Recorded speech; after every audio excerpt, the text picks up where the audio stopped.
Gabriel Montero was no stranger to danger. As an investigative journalist, his work had taken him to places few dared to tread. Abandoned asylums with peeling walls that whispered secrets, forests where the shadows seemed alive, and towns where silence weighed heavier than words. But when the news of a mysterious traveling museum reached him, even he felt an unshakable chill creeping up his spine. The stories surrounding it were more than strange, they were horrifying. Every town it visited experienced unexplainable disappearances, accidents, and madness. Locals swore the museum appeared overnight, as if summoned by the dark itself, and vanished just as suddenly, leaving only broken minds and missing souls in its wake. This time, the museum had chosen a small, forgotten town in the heart of nowhere. The kind of place where time seemed to stop, and the air carried an uneasy stillness.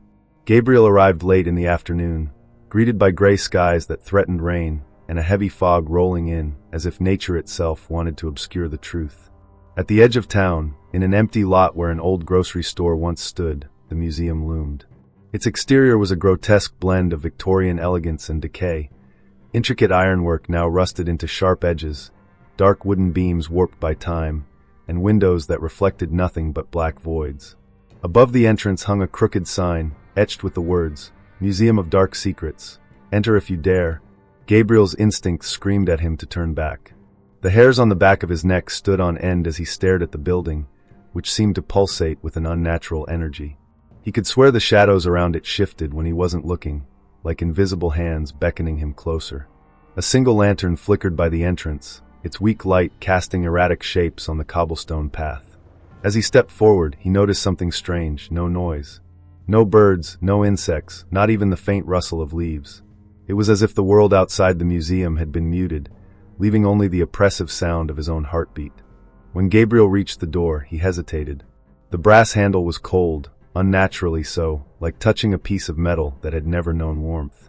A faint, low hum resonated through the door, as if the museum itself was breathing.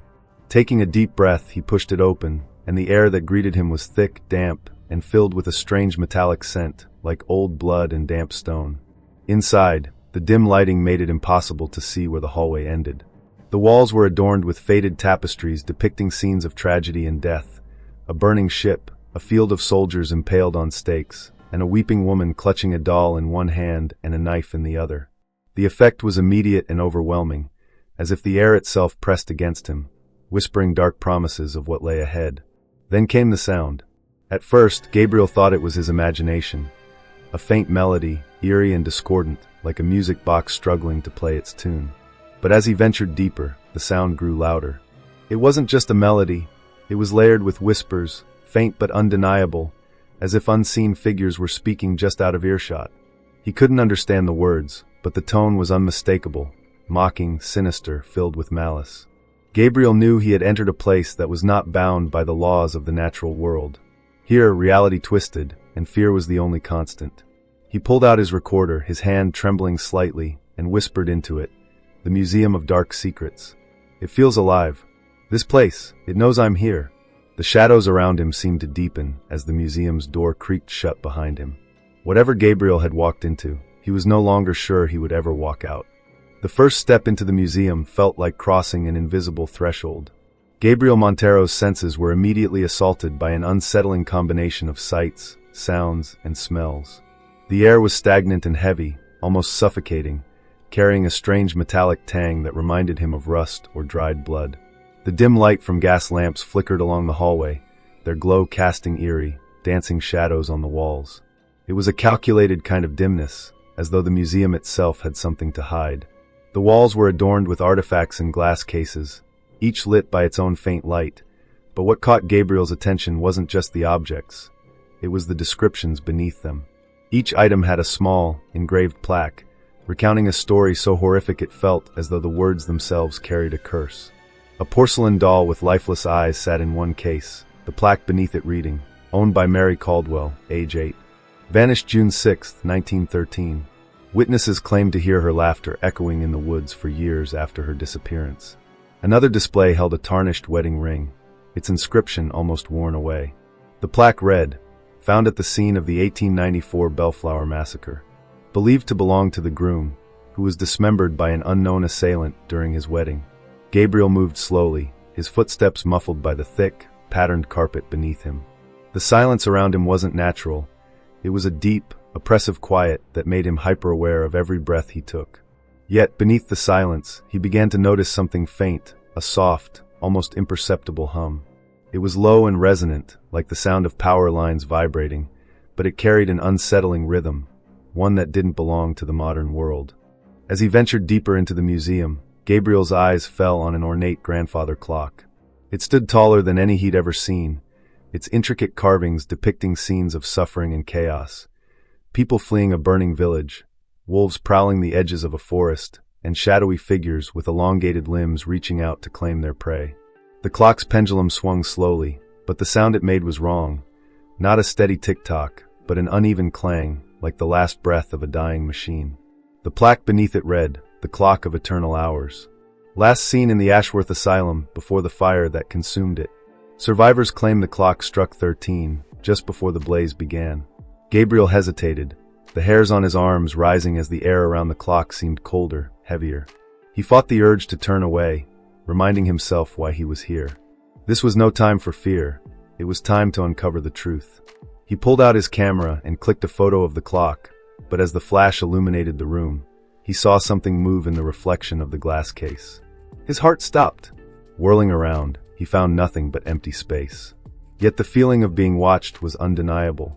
The shadows cast by the flickering lamps seemed darker now, more solid, shifting ever so slightly in the corners of his vision. His pulse quickened as he whispered into his recorder, "There's something wrong with this place. The air, it feels alive, as if it's waiting for me to make a mistake." Moving on, Gabriel came across a peculiar door at the end of the hall. It wasn't like the others. It was older, the wood splintered and scratched as though it had endured countless attempts to break through it. A brass plaque on the door read simply, "The Hall of Possession. Proceed with caution." He reached for the handle, but as his fingers brushed the cold metal, the low hum he'd been hearing grew louder, shifting into a deep vibration that he could feel in his chest. For the first time in years, Gabriel questioned whether he should continue. His instincts screamed at him to turn back, but his journalistic curiosity burned brighter. He couldn't shake the feeling that the museum wasn't just a collection of cursed artifacts. It was a living, breathing trap, and he had just stepped into its jaws. Swallowing his fear, Gabriel pushed the door open. A chill raced down his spine as a rush of cold air escaped, carrying with it the faint scent of decay. Beyond the threshold, he saw a sprawling room filled with objects that seemed to call to him, each one whispering a silent promise of terror. And somewhere deep in the shadows, something watched him, something that had been waiting for his arrival. Gabriel stepped into the sprawling room, his breath catching as the temperature dropped sharply.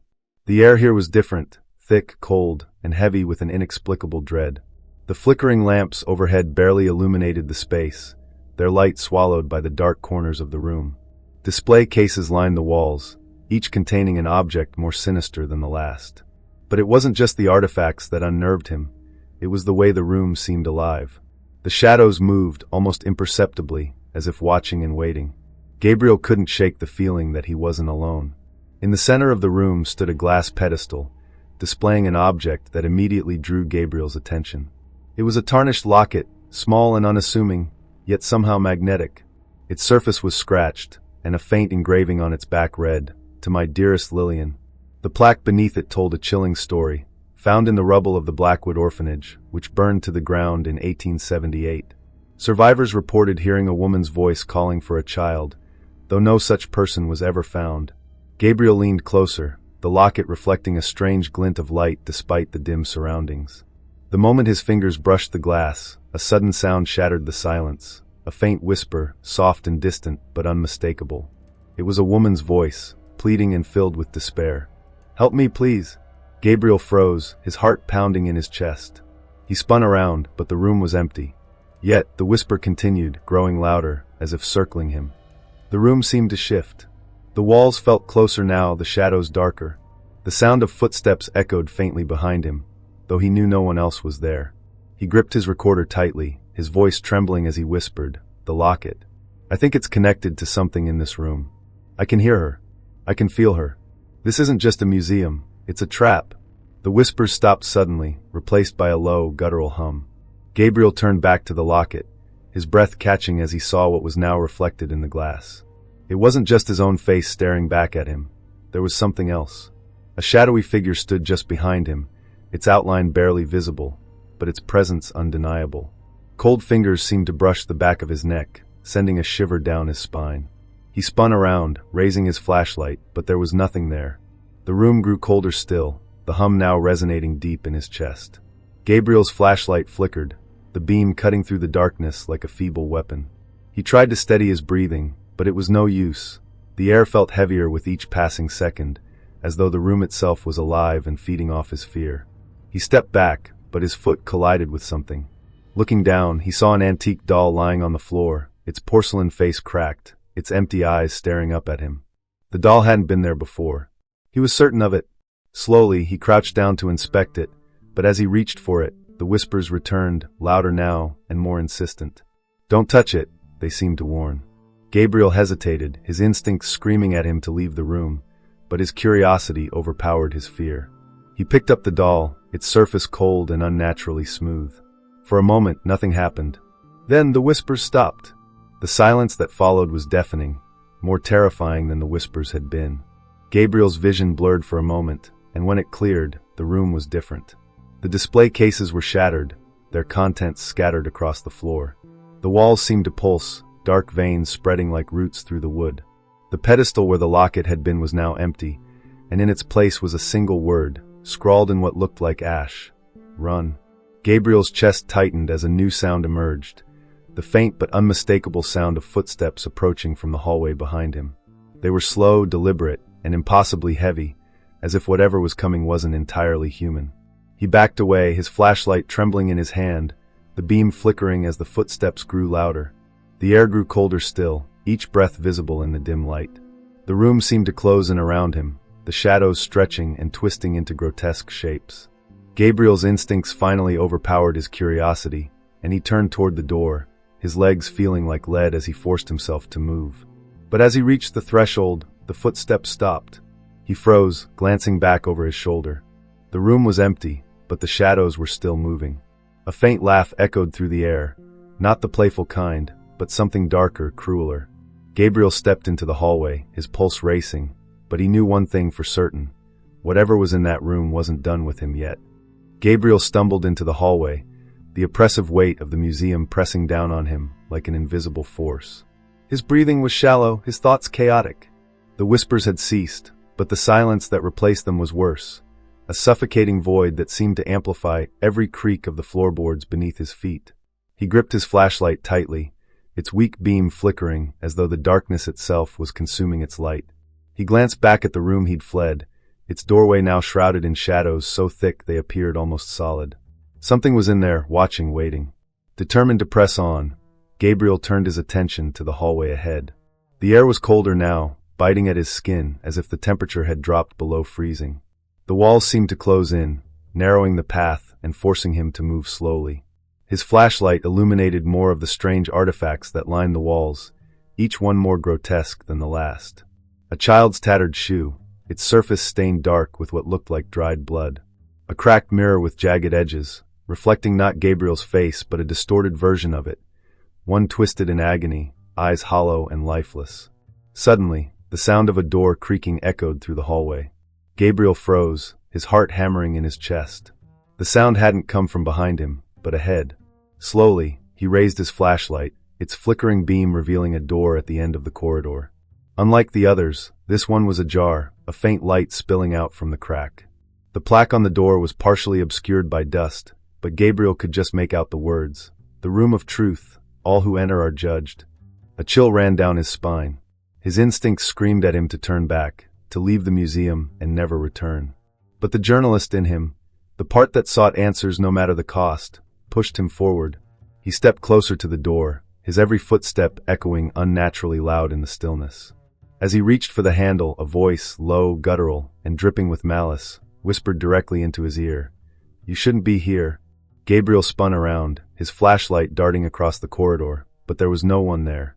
The shadows, however, seemed to writhe and pulse, as if mocking his fear. He turned back to the door, swallowing hard before pushing it open. The room beyond was nothing like he expected.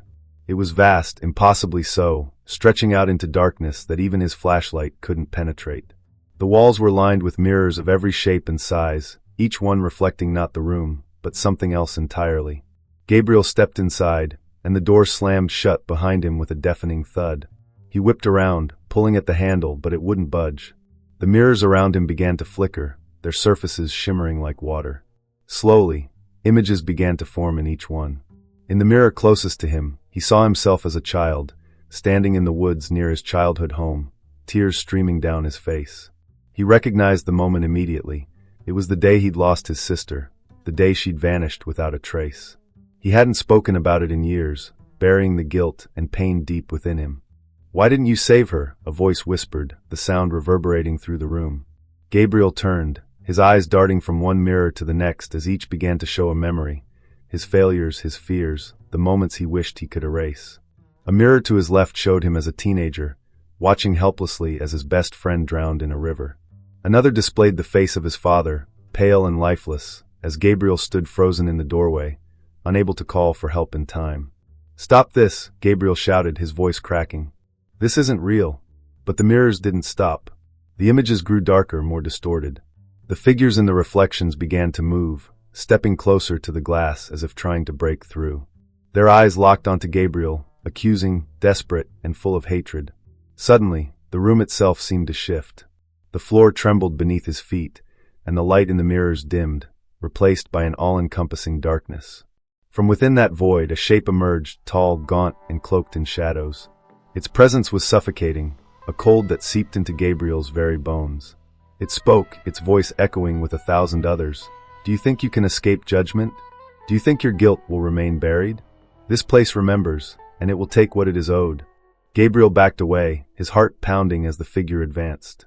The mirrors around him shattered one by one, the sound piercing and deafening, until the shards rained down like a storm of glass. He stumbled, falling to his knees as the shadow loomed over him, its skeletal hand reaching out. "What do you want?" he gasped, his voice barely audible. The figure's reply was simple, yet chilling. "Everything." In a final, desperate act, Gabriel grabbed a shard of broken glass from the ground, its edge sharp enough to cut into his palm. He thrust it toward the figure, but it passed through the shadow without resistance. Laughter filled the room, a cacophony of cruel, mocking voices. The darkness swallowed him whole, and for a moment, all was silent. When Gabriel opened his eyes, he was back in the corridor, the door to the room now sealed and silent.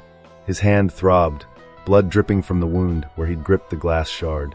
But when he looked down, there was no shard, only a small, tarnished locket resting in his palm. The same locket he'd seen earlier in the display. He realized with growing horror that he'd never truly left the room, and the museum wasn't finished with him yet.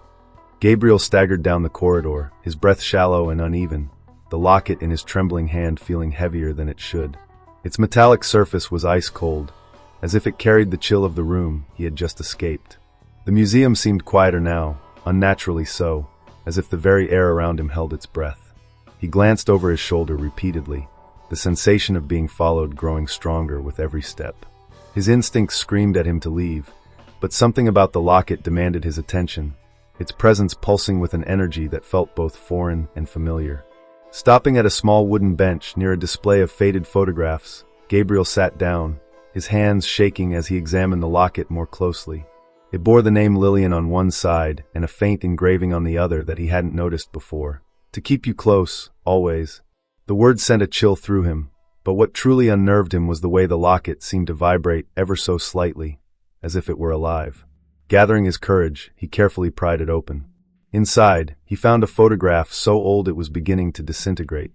The image depicted a woman in a tattered dress standing in front of what appeared to be the same museum.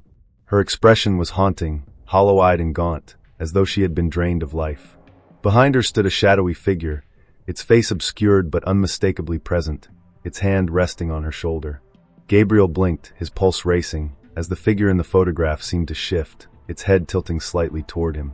He dropped the locket in panic, the sound of it hitting the floor reverberating through the corridor like a gunshot. As he bent to pick it up, something caught his eye. The photograph in the locket was gone. Instead, he saw his own reflection in the polished interior of the locket, but it wasn't him as he was now. The face staring back at him was older, gaunt, and marked with the same lifeless expression as the woman in the original photograph. His eyes widened as he watched his reflection blink, moving out of sync with his own movements. The whispering voices returned, faint at first, but growing louder, speaking in a language he couldn't understand. He snapped the locket shut and stuffed it into his pocket, forcing himself to focus. He needed answers. The museum was not just a collection of cursed artifacts. It was a puzzle, one that seemed to be unraveling his sanity. He remembered the plaque, found in the rubble of the Blackwood orphanage. His mind raced as he recalled a story he had uncovered years ago during another investigation. Blackwood Orphanage had burned down in the late 1800s under mysterious circumstances. Witnesses claimed to have seen strange lights in the windows moments before the fire engulfed the building, and survivors spoke of hearing a woman's voice calling for a child. Gabriel had dismissed the account as folklore, but now, holding the locket, he wasn't so sure. Driven by a mix of fear and determination, he pulled out his phone, its faint light a small comfort in the oppressive darkness. Searching online, he found an old newspaper article about the orphanage's fire. The article mentioned a woman named Lillian Ashcroft, who had been a caretaker at the orphanage. She had perished in the blaze while attempting to rescue a child, though no remains of either had ever been recovered. The locket, it seemed, had been hers. Suddenly, his phone screen flickered and went black, the battery inexplicably drained. Before he could react, the air around him grew colder, and the whispers returned, louder now, surrounding him. They were no longer incoherent. He could hear fragments of words. "Find me forgotten, the fire." Gabriel's chest tightened as he realized the whispers were coming from the locket in his pocket. Against his better judgment, he pulled it out, his hands trembling. The locket swung open on its own, the photograph inside reappearing. This time, it was of the same woman, but her hollow eyes now stared directly at him.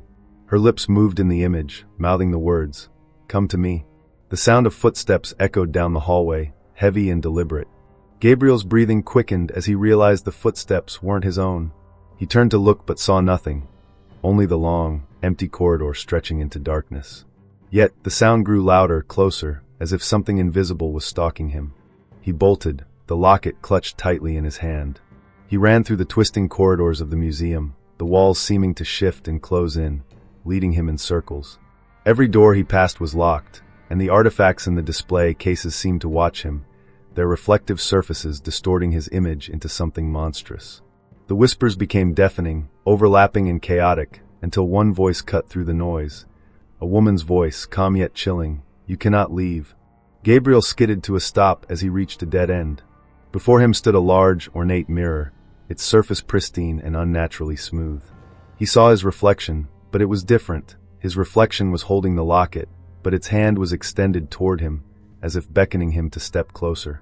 Behind his reflection, the shadowy figure from the photograph loomed, its form now sharper, more defined.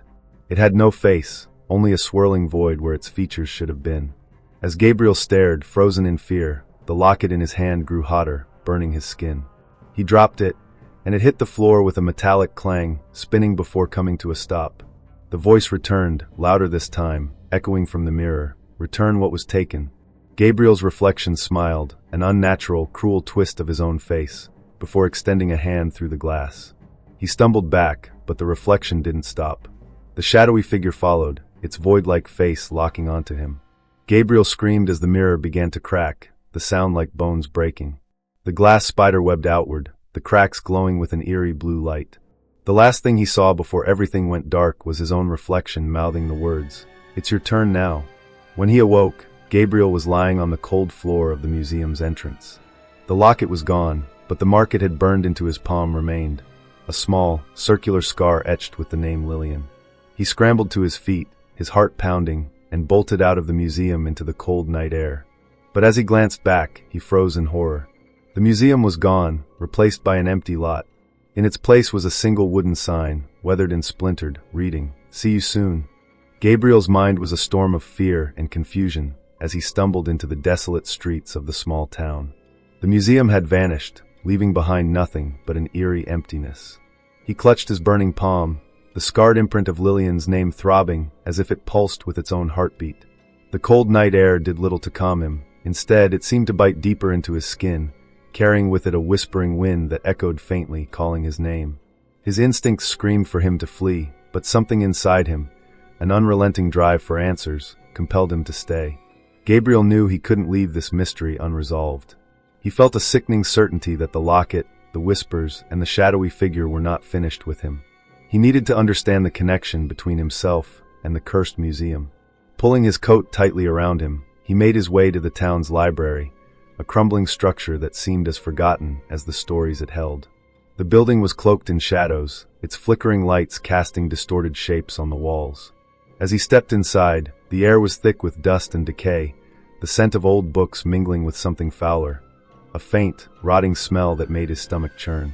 The librarian, an elderly woman with clouded eyes and a voice as soft as crumpled paper, barely acknowledged Gabriel's presence. "Looking for something specific?" she asked, her gaze never quite meeting his. Gabriel hesitated, the weight of his fear almost silencing him, but he forced himself to speak. "Blackwood Orphanage. And anything on the Museum of Dark Secrets?" The librarian froze mid-motion, her thin frame trembling slightly.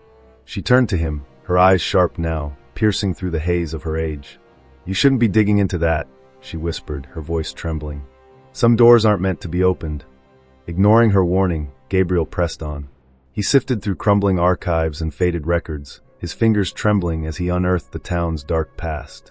The Blackwood Orphanage had indeed burned down in 1878, but what he hadn't known was that its caretaker, Lillian Ashcroft, had been accused of witchcraft after the fire. The townsfolk believed she had cursed the orphanage, binding the souls of the children to objects that were later scattered across the region. The records hinted that the museum was no ordinary place.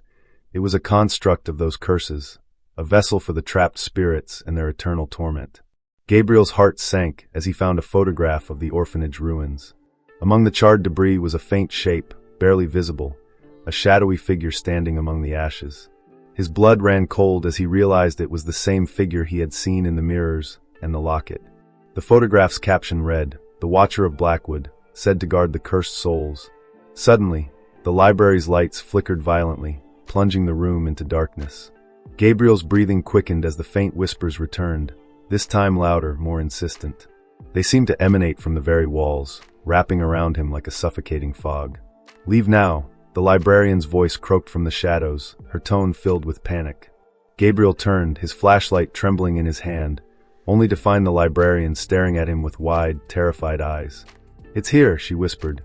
A deep, resonant sound echoed through the library, like the groaning of ancient wood under immense pressure. The shelves began to shake, books toppling to the floor in a chaotic cascade. Gabriel backed away, his flashlight illuminating a shadow that seemed to stretch unnaturally long across the floor. It was moving toward him. He turned and ran, the whispers now screaming in his ears, their words incomprehensible but filled with malice. As he reached the exit, the librarian's voice cut through the noise. "The locket is your tether. Break it, or it will break you." Bursting out into the night, Gabriel collapsed against the cold stone steps of the library, gasping for air. The whispers had stopped, but the silence that replaced them was far worse. He fumbled in his pocket for the locket, its surface burning hot against his fingers. The scar on his palm throbbed with pain as he stared at the cursed object. He needed to end this, but how? The librarian's words echoed in his mind. "Break it, or it will break you." Gabriel's thoughts raced as he recalled something he had read in the archives. The cursed objects tied to the orphanage's tragedy were said to draw their power from the Watcher. Destroying the locket might sever its connection to him, but it could also unleash something far worse. Desperation and fear warred within him, but he knew he had no choice. Clenching his jaw, he pulled a heavy rock from the ground and raised it above the locket. The moment he did, the whispers returned, deafening now, filled with rage. "Don't," a voice hissed, low and venomous. "You'll regret this." Gabriel hesitated, his grip faltering as a shadow began to rise before him. It took shape, growing taller and darker, until it loomed over him like a living void. Its voice was a symphony of anguish and hatred. "You are mine, Gabriel. You always have been." Terror surged through him as the shadow lunged forward. In a desperate scream, he brought the rock down with all his strength, shattering the locket into fragments. The moment the locket broke, a blinding light erupted, engulfing the street in an explosion of heat and sound. Gabriel shielded his eyes, the force knocking him backward. When the light faded, the shadow was gone, and the whispers were silent. The fragments of the locket lay scattered, their power seemingly extinguished. But as Gabriel looked at the shattered pieces, he noticed one fragment still pulsed faintly, like the dying ember of a fire. He picked it up, his hands trembling, and felt a cold, familiar presence seep into his skin. The nightmare was far from over. The fragment of the locket burned against Gabriel's palm, not with heat, but with an icy chill that seemed to seep into his very bones. He stared at it, a shard no larger than a coin, pulsing faintly with a sickly green glow. The faint whispering that had haunted him earlier began to return, softer now, like a far-off wind carrying secrets. Every instinct told him to drop it, to walk away, but the scar on his palm throbbed with an unnatural pain, a reminder that he was still bound to whatever curse the locket carried. He knew the only way to escape was to confront the darkness head-on. Gabriel's journey led him to the edge of town, to a place the locals refused to acknowledge, the Blackwood Orphanage ruins. The road there was overgrown and treacherous, twisting through a forest where the trees loomed like sentinels, their branches clawing at the night sky. A dense fog rolled in as he approached, blanketing the ground and swallowing the path. The orphanage itself stood in eerie silence, a skeletal remnant of its former self. Charred beams jutted out from the crumbled stone walls like jagged teeth, and the air was thick with the acrid smell of ash and decay, as if the fire had never truly been extinguished. As Gabriel crossed the threshold of the ruins, the whispers grew louder, converging into a cacophony of voices. They didn't just surround him, they invaded his mind, speaking directly into his thoughts. "You shouldn't have come. You were warned. It's too late now." He gritted his teeth, pushing forward through the debris. His flashlight flickered, casting long, distorted shadows that seemed to dance and twist with a will of their own. In the center of what had once been the orphanage's main hall, Gabriel found it, a makeshift altar constructed from rubble and charred wood. Upon it sat another locket, identical to the one he had destroyed, its surface gleaming unnaturally in the dim light. Surrounding the altar were remnants of children's belongings, small shoes, broken toys, and faded photographs. The air was heavy with sorrow, a tangible weight that pressed against Gabriel's chest, making it hard to breathe. Before he could take another step, the shadows in the room began to converge, swirling together like smoke drawn to a flame. They coalesced into a towering figure, the Watcher. Its form was more defined now, a horrifying amalgamation of darkness and malice. Its face was still a void, a swirling emptiness that seemed to draw Gabriel's gaze, threatening to consume him. When it spoke, its voice echoed with the cries of countless souls. "You think you can end this? You think you can defy me?" Gabriel's grip tightened on the shard in his hand. "I don't just think," he said, his voice trembling but resolute. "I know." With that, he stepped toward the altar, ignoring the crushing pressure of the Watcher's presence. The fragment in his hand began to glow brighter, reacting to the locket on the altar. The whispers grew deafening, now pleading and screaming, their voices desperate and full of anguish. The Watcher extended a shadowy arm, and the room seemed to darken further, the air freezing around Gabriel. He felt his movements slow, as though invisible chains were wrapping around him, pulling him back. But he fought against the force, inching closer to the altar. With each step, memories began to flood his mind, not his own, but those of the orphanage's victims. He saw the fire raging, heard the screams of children trapped within the flames. He saw Lillian, her face twisted with grief and determination, cradling a child in her arms as the shadow of the Watcher loomed behind her. The truth hit him like a blow. The locket wasn't just a curse, it was a prison. It had been created by Lillian herself, a desperate attempt to trap the Watcher and protect the souls of the children. But something had gone wrong. Instead of being destroyed, the Watcher had bound itself to the locket, feeding on the pain and fear of those who came into contact with it. Gabriel reached the altar, his breath ragged, the shard in his hand glowing so brightly now that it illuminated the entire hall. The Watcher let out a bone-rattling roar, its form twisting and writhing as it tried to stop him. With a final surge of strength, Gabriel slammed the shard onto the locket. The instant they connected, a blinding light erupted, engulfing the room. The Watcher let out a scream unlike anything Gabriel had ever heard, a sound that was both inhuman and heartbreakingly sorrowful. The light consumed its form, tearing it apart piece by piece until nothing remained but silence. Gabriel was thrown backward by the force of the explosion, landing hard on the cold, ash-covered ground. When he opened his eyes, the ruins were still. The locket and the shard were gone, reduced to nothing but a faint scorch mark on the altar. The whispers had ceased, and the air felt lighter, as though a great weight had been lifted. Gabriel staggered to his feet, his body aching, but relief began to wash over him. It was over, or so he thought. As he turned to leave, his flashlight flickered once more, and a faint sound reached his ears, a soft, childlike giggle. He froze, turning slowly to see a single shoe lying in the center of the room. It hadn't been there before. As he stared, the shadows in the corners of the hall began to shift again, subtly, almost imperceptibly. The cold returned, and with it, a faint whisper, "It's never over." Gabriel fled the ruins, the giggles and whispers following him until he was far from the orphanage. When he finally reached his car, he glanced at his reflection in the rearview mirror. His face was pale, his eyes wide with exhaustion and fear. But as he leaned closer, he noticed something that made his blood run cold. In the reflection just behind him was the faint outline of a shadow, watching. Gabriel sped down the empty road leading out of town, his hands gripping the steering wheel so tightly that his knuckles turned white. The chill in the air lingered, and though the ruins of Blackwood Orphanage were far behind him, the oppressive weight of the experience clung to him like a second skin. The faint giggle he had heard in the ruins echoed in his mind, a haunting reminder that whatever he had faced wasn't entirely gone. His reflection in the rearview mirror still unnerved him, his eyes darting to it every few seconds, half expecting to see the shadowy figure again. Though it no longer appeared, the feeling of being watched was impossible to shake. The night deepened, and the road stretched on endlessly. Gabriel turned on the radio in an attempt to drown out his thoughts, but all he got was static. He tried switching stations, but the same garbled noise filled the car.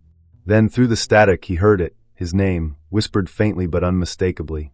His stomach dropped, and he slammed the radio off, the silence that followed even more unnerving. He glanced in the rearview mirror again, this time holding his breath. The back seat was empty, but the shadows in the car seemed darker, heavier, like they were coiled in anticipation. As the minutes dragged on, Gabriel noticed something strange. The landmarks along the road, the same decrepit gas station, the rusting road signs, and the lone oak tree, began to repeat, as if he were driving in a loop. He slammed on the brakes, his tires screeching against the asphalt. Stepping out of the car, the cold air hit him like a wall, carrying with it the faint scent of ash and decay. He turned in a slow circle, his flashlight scanning the surrounding woods. The trees seemed alive, their gnarled branches twisting toward him like skeletal fingers. And then he heard it, a faint, melodic tune carried on the wind. It was the same haunting music he'd heard in the museum, the sound of an old gramophone struggling to play. Gabriel's heart sank as the realization hit him, he hadn't escaped. The museum's influence still gripped him, pulling him deeper into its labyrinth of terror. The tune grew louder, coming from somewhere ahead. Against his better judgment, he followed it, his flashlight flickering as if warning him to turn back. The road led him to a clearing where the fog was thickest, swirling like a living thing. At the center of the clearing stood a single structure, a house that hadn't been there before. Its architecture was twisted, almost organic, as though it had grown out of the earth itself. The windows were dark, but Gabriel could feel eyes staring out at him from within. The faint glow of lanterns illuminated a sign above the door, the letters etched in jagged script, Museum of Dark Secrets, Private Viewing. Gabriel's blood ran cold. He had destroyed the locket, confronted the Watcher, and escaped the ruins, yet here it was, the museum, waiting for him like a predator for its prey. He stepped forward, unable to stop himself, as though an invisible force was dragging him closer. The whispers returned, louder now, overlapping in a chaotic symphony of voices. Some pleaded with him to leave, while others taunted him, mocking his fear. The door creaked open on its own, revealing a yawning darkness that seemed to swallow the light of his flashlight. He hesitated, his mind racing. Every instinct told him to turn and run, but deep down he knew it was useless. The museum had chosen him, and it wouldn't let him go. With a shaky breath, he stepped inside. The door slammed shut behind him with a force that shook the walls. Gabriel turned, his flashlight trembling in his hand, but the door was gone. The walls around him were different this time, no longer adorned with artifacts, but instead covered in mirrors. Each one reflected a different version of himself, some young, others old, and some so twisted and distorted they hardly resembled him at all. The whispers grew louder, transforming into a chorus of laughter, low, guttural, and filled with malice. Gabriel turned in circles, the mirrors distorting his surroundings until the hallway seemed endless, a never-ending corridor of reflections. From one of the mirrors, a figure emerged. It was the Watcher, its form more defined than ever. Its void-like face seemed to suck the light from the room, and when it spoke, its voice was a deep, resonant rumble that seemed to come from everywhere at once. "You cannot escape, Gabriel. You are part of the collection now." Gabriel stumbled back, his flashlight falling from his hands. The watcher extended a shadowy hand toward him, and as it did, the mirrors began to shatter one by one, each explosion sending shards flying around him. Through the broken glass, Gabriel saw glimpses of other trapped souls, people from the museum, their faces twisted in anguish, their hands pressed against the fractured surface as if begging for release. He fell to his knees, his hands covering his ears as the laughter grew deafening. The ground beneath him seemed to dissolve, and he was falling, spiraling into a void of darkness and screams. Just as he felt the cold hands of the watcher closing around him, everything stopped. Silence enveloped him, heavy and absolute. When he opened his eyes, Gabriel was standing in the middle of the same empty lot where the museum had first appeared. The night was quiet, the stars above unchanging. He checked his hands, no locket, no scar. His car was parked nearby, untouched. For a brief moment, he wondered if it had all been a nightmare. But as he turned to leave, he noticed something lying in the dirt. A small, tarnished locket. Gabriel froze, his heart pounding as he knelt to pick it up. As he did, a familiar chill ran through him, and the whispers returned, faint but unmistakable. Behind him, a shadow stretched across the ground, though there was nothing there to cast it. He didn't need to look to know. The watcher was still with him. As Gabriel climbed into his car and drove away, the faint music of the gramophone played through his radio, no matter how many times he turned it off. And in the rearview mirror, the shadow never left. It was a reminder that some stories never end. They merely wait for their next chapter.